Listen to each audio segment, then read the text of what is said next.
no estaban sujetos a mandato, eran independientes, tenían incluso la obligación de velar por los intereses de la entidad. Que lo hicieran bien o que lo hicieron mal, bueno, yo le digo, a mí los acuerdos de muchas de las entidades no me gustaron.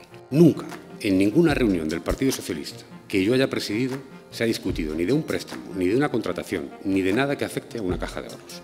Nunca es nunca.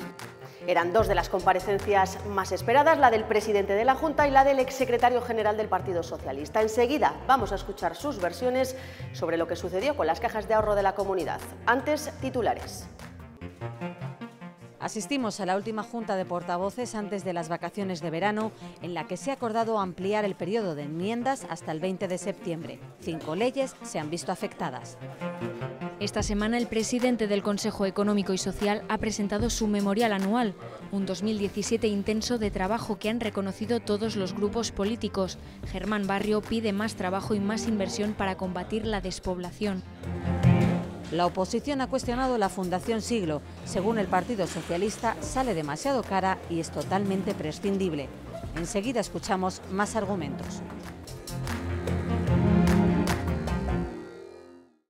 El presidente de la Junta cerraba esta semana con su comparecencia a la comisión que investiga la desaparición de las cajas de ahorro de la comunidad. Para Herrera, el fracaso de una gran caja autonómica fue un error histórico y dice que, de alguna forma, ese episodio tuvo que ver en decisiones posteriores suyas de permanecer o no en la política. El presidente ha constatado que las resistencias e incomprensiones fueron insalvables. Estaban confortablemente instalados en sus sillones. Había muy escasa voluntad y hubo personas que no estuvieron a la altura de las circunstancias en Castilla y León. ¿Que eso lo hubiera salvado? Bueno, es un futurible, no lo podemos decir, pero que se equivocaron. Yo lo he calificado en mi intervención como un error histórico. Que primó la visión puramente localista y muchas veces ha dicho personalista. Le puedo asegurar que si de mí hubiera dependido, algunos de los protagonistas en esa historia no hubieran sido las personas que lo fueron, porque uno no es tonto, uno no tira piedras contra su tejado. Herrera ha defendido que las cajas tenían su autonomía y que los consejeros ni los nombraban los partidos. El Partido Popular, como el Partido Socialista o como Izquierda Unida, no tenía representación en los órganos de gobierno de las cajas. Eso creo que usted lo sabe. Quien tenía representación, en el caso concreto de la institución que hoy nos da cobijo, eran las Cortes de Castilla y León. Ni les daban instrucciones. No estaban sujetos a mandato, eran independientes, tenían incluso la obligación de velar por los intereses de la entidad. Dice que la Junta cumplió con sus competencias. Es decir, esos preferentistas, los de CEIS, han sido especialmente perjudicados en todo este proceso. ¿Dónde estaba la Junta de Castilla y León? Pues ejerciendo las posibilidades que le permitía, pero teniendo bien claro que era el Estado. Y que faltó control del supervisor del Banco de España. ¿El Banco de España? El Banco de España incurrió en una negligencia mayúscula, porque lo que yo le digo de la distribución de competencias va a misa. Y ha reprochado a algunos grupos que cuestionen que falten comparecientes. Comparece el presidente de la Junta. Comparece quien ha sido presidente del Partido Popular de Castilla y León. Aquí no hay escaqueo, aquí no hay reserva. Dice que la pregunta que hay que hacerse es qué hubiera pasado si la integración hubiera salido. Está seguro que las cosas hubieran sido distintas. Horas antes de la comparecencia de Herrera pasaba por esa misma comisión el que fuera secretario general del Partido Socialista en Castilla y León. Dice Óscar López que los consejeros de las cajas no los elegía ni el Partido Popular ni el Partido Socialista, sino las Cortes, y que desde los partidos políticos no se daban instrucciones sobre las operaciones financieras. López ha defendido que no son ni el PP ni el PSOE los responsables del fracaso de las cajas. O nos pueden ustedes juzgar por lo que pudo ser y no fue, pero no por lo que fue, porque desde luego lo que fue tendrán que responder quienes se opusieron a ese modelo de integración. Dice que de aquel fracaso aprendió una lección, lo difícil que es hacer comunidad en Castilla y León, donde pesan más las provincias, pero aún en esos localismos también ha extendido responsabilidades. PP, PSOE, CECALE, comisiones, UGT, Izquierda Unida, la prensa regional, todas ellas chocaron con sus estructuras provinciales. Esta es la realidad. En las cajas de ahorros no eran el PP y el PSOE, eran los ayuntamientos, era este Parlamento, eran las sociedades y entidades de lucro, sin ánimo de lucro, eran, bueno, la sociedad organizada. Podemos, Ciudadanos e Izquierda Unida le han cuestionado una y otra vez por los consejeros del PSOE en las cajas. Nunca, en ninguna reunión del Partido Socialista que yo haya presidido, se ha discutido ni de un préstamo, ni de una contratación, ni de nada que afecte a una caja de ahorros. Nunca es nunca. También por las cuantiosas dietas que cobraron esos consejeros. Usted puede creerme o no, me da igual. Yo le digo la verdad, nunca fue tratada en el Partido Socialista y desde luego yo no he tenido nunca información de las dietas que tenía uno u otro consejero. Dice que nunca conoció ninguna ilegalidad, que los órganos de control y el Banco de España debieron controlar más y se pone del lado de los preferentistas. ¿Se hicieron malas prácticas? No tenga usted ninguna duda. Ninguna duda. Y que se respondan, insisto, personal y colectivamente quien lo haya hecho. López subraya que las cajas se contagiaron de la crisis internacional y que si hicieron cosas mal, también bien, porque llegaron a tener el 70% de la cuota de negocio de la comunidad. También han hablado esta semana en esa comisión los que fueran los máximos representantes sindicales y la patronal de aquella época. Para ellos, el fracaso de la integración de las cajas de ahorro de la comunidad fue la consecuencia de los lobbies provinciales. Los sindicatos no dudaban en señalar a los responsables del fracaso de la fusión. Provincialismo y lobbies provinciales. Fue esos 10 provincianos los que se cargaron el futuro de que aquí hubiéramos tenido una caja única. Ellos y también el expresidente de CECALE coinciden en que fueron los partidos locales quienes se saltaron las directrices de Gobierno regional y PSOE. Parte de los representantes de los partidos políticos que formaban parte de ese partido que gobernaba en Castilla y León, o que no gobernaba, porque en el PSOE también había, desde luego, voces discordantes. Herrera, Villanueva, Óscar López y Pedro Muñoz. A partir de ahí, en los ámbitos provinciales, nadie les hizo caso. Entonces yo creo que estaban en una clave, a mi juicio, pueblerina. Las cajas, además, estaban convencidas de su solvencia. Encargaron estudios a auditoras independientes para demostrar a través de un test estrés que su solvencia estaba garantizada. Sí se podían haber salvado si hubiera habido un cambio con unas nuevas normas mucho más estrictas, mucho más de forma de elección de los responsables de las cajas, más profesionalización. Otro problema añadido fue la inversión en proyectos inmobiliarios. La morosidad de esas promotoras fue lo que le provocó probablemente la mayor parte de esa caída de la solvencia de las entidades. Y al final, el usuario fue uno de los más perjudicados. Para tener dinero, para tener liquidez, al final sacaron unos productos como las preferentes o las subordinadas, que fue otro engaño más grande que hicieron al consumidor. Algo que generó, según Ulloa, desprestigio y desconfianza hacia las cajas de ahorro. Los sindicatos, el presidente de la Junta, el exsecretario general del Partido Socialista en Castilla y León han sido los últimos en comparecer en esta comisión, pero por ella han pasado otras 45 personas. Vamos a hacer un breve resumen de lo que ha dado de sí esta comisión de investigación en los últimos meses. Se trataba de analizar por qué desaparecieron las cajas de ahorro de Castilla y León. En aquellos momentos un sálvese quien pueda. En aquellos momentos era poner parches a las cosas. En aquellos momentos porque la cosa quebró. Una irresponsable gestión financiera de las mismas. Algunos comparecientes señalaban como causa, además de la crisis, a la politización de las decisiones. Otros lo han negado tajantemente. Nosotros lo único que hacíamos era recibir lo que los políticos nos decían: hay que hacer un SIB, hay que hacer y no queda más remedio. La decisión de las cajas no estaba politizada, eso sí yo quiero dejárselo muy claro. Las decisiones de las cajas estaban sustentadas en criterios profesionales. Han denunciado que el control interno no era todo lo eficaz que debía de ser. Nuestra posibilidad de enmendar decisiones del Consejo era nula. Si no hubiesen existido comisiones de control, ¿hubiese ocurrido algo? Yo creo que no. Nuestros técnicos no nos advertían que eso generara ningún problema. La bancarización de las cajas, dicen, las llevó a un ámbito en el que jugaban con desventaja y en el que tenían menos garantías. Esta situación se ha aprovechado para cargarse a las cajas. No, las cajas no se han suicidado. En la búsqueda de responsables, una institución sobresale por encima de las demás. Las comunidades autónomas tienen también su responsabilidad, pero para mí el supervisor que falla fundamentalmente es el Banco de España. El Banco de España me amenazó reiteradamente, con toda cordialidad, pero me amenazó al final. Me dijo: usted tiene que sacar adelante la integración como sea, porque si no el Banco de España interviene Caja Círculo. Integraciones que llegaron tras fracasar el proyecto para unir a todas a las 6 bajo el paraguas de una gran caja de Castilla y León. Las cifras puestas sobre la mesa, que es lo que los consejeros teníamos que analizar y en base a ello decidir A o decidir B, pues no daban. ¿Por qué fracasó, entre otras cosas? Porque evidentemente, incluso siendo de mínimos, y no nos atrevíamos casi ni a decirlo públicamente, era evidente que sobraba la mitad del personal y la mitad de las sucursales. En la comisión, además, los presidentes señalados por recibir créditos de las cajas que presidían se han defendido. ¿Por qué se midieron siempre por unanimidad y luego siempre los aprobó la Junta y el Banco de España, si tantos problemas tenían?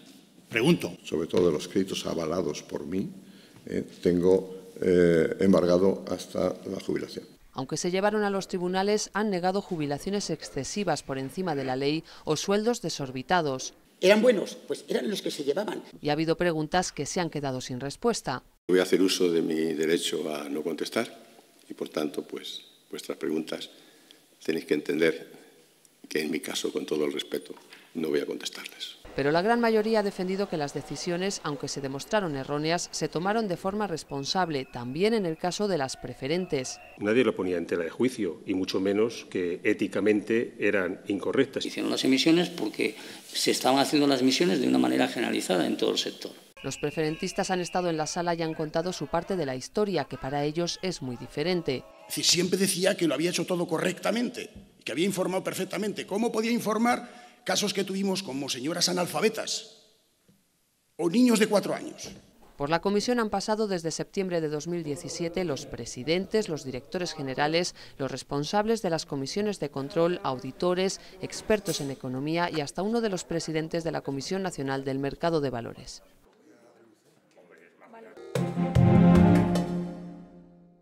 Y el anuncio de Pedro Sánchez de permitir a las comunidades autónomas gastarse 2.500 millones de euros más se ha colado esta semana en la Junta de Portavoces.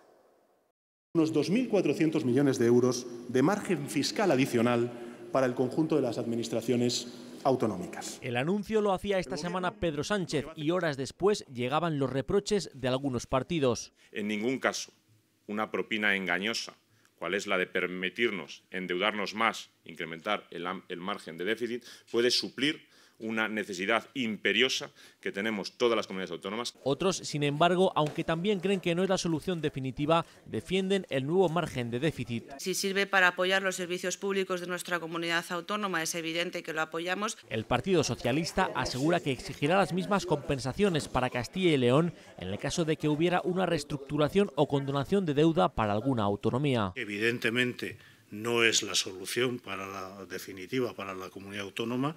Esa solución pasa por un nuevo modelo, un nuevo sistema de financiación. Una junta de portavoces que ha servido para prorrogar el plazo de enmiendas a 5 leyes, entre ellas la que implanta un nuevo impuesto que afecta al desmantelamiento de Garoña.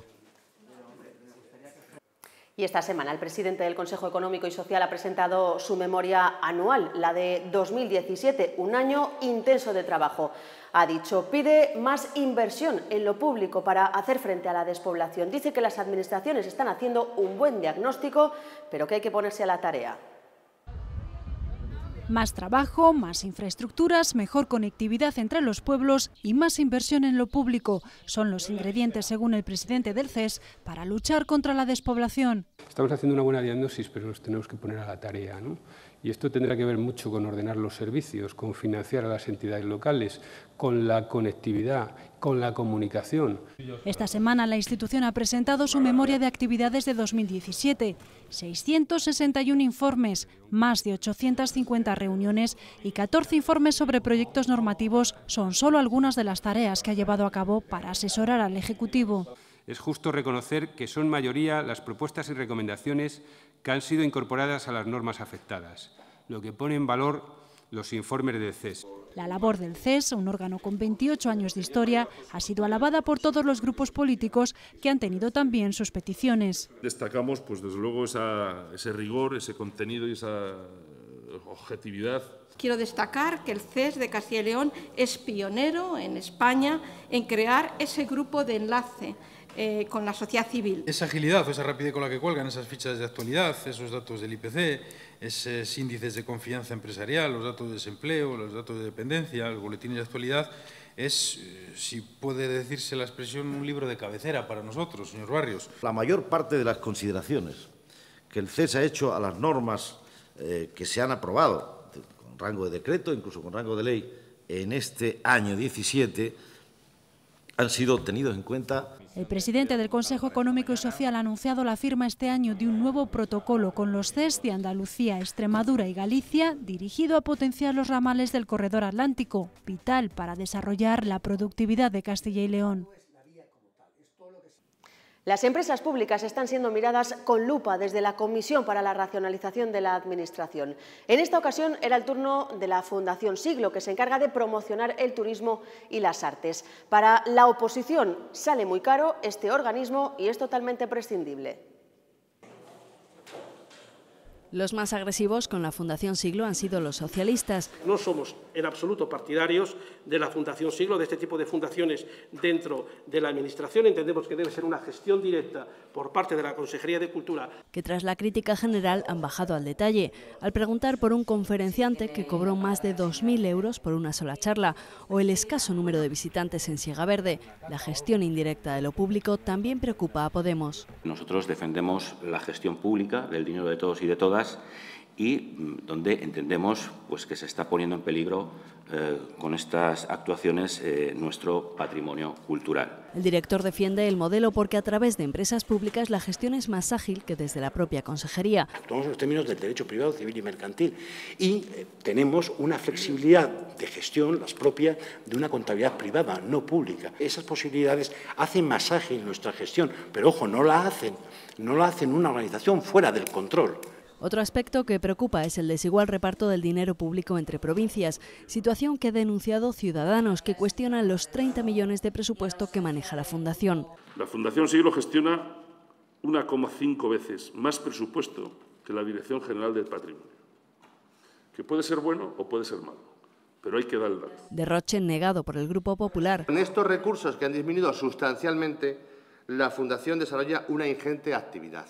Y lo hace, y quiero ponerlo de manifiesto, porque usted ha hecho referencia a ello, como cliente exclusivo de la Consejería de Cultura y Turismo. El director recordó también que el presupuesto se ha recortado más de la mitad en 7 años e insiste en que pasan todos los controles legales, incluido el Consejo de Cuentas. Hemos evolucionado, a mi juicio, muy positivamente a un sector público sometido a muchos controles, en el que no es tan fácil hablar de huida del derecho administrativo. En la práctica, la Fundación Siglo actúa prácticamente idéntico que la Administración autonómica.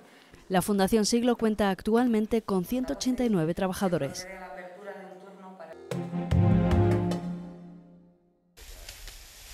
Castilla y León lleva calcinadas casi 1.500 hectáreas este año. Pueden parecer muchas, pero la superficie afectada es muy inferior a la del año pasado, cuando ya se habían incendiado más de 6.500. En torno al 90% de esos incendios son intencionados.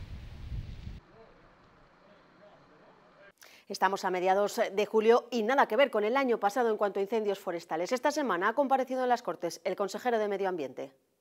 Este año un 77% menos de incendios en estos 6 primeros meses que el año anterior y un 58% menos que la media. Es el operativo más eficiente de incendios que hay en este país, el de Castilla y León, el que con recursos más limitados tiene unos resultados extraordinarios. Y en esa comisión la oposición ha pedido más medios para luchar contra la intencionalidad de los incendios.